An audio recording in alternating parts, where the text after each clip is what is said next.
10 થી 12 દિવસ પહેલા સુરતમાંથી 16 બોગસ ડોક્ટરો પકડાયા હતા, ત્યારે ફરી એકવાર ભેસ્તાનમાં 10 પાસ ડોક્ટર પકડાયો છે। આ ડોક્ટરે 3 વર્ષની બાળકીનો જીવ પણ લીધો છે।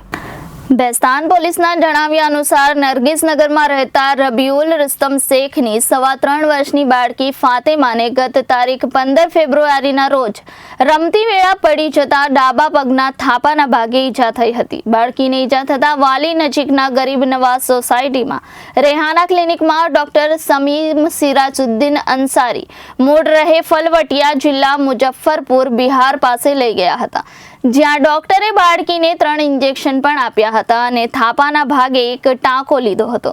એ સમયે બાળકીના મોઢામાંથી ચીસ નીકળી ગઈ હતી।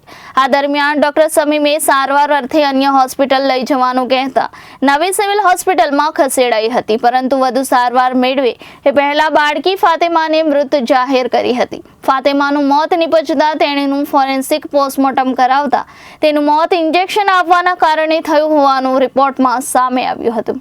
Bureau report Janadesh news Surat.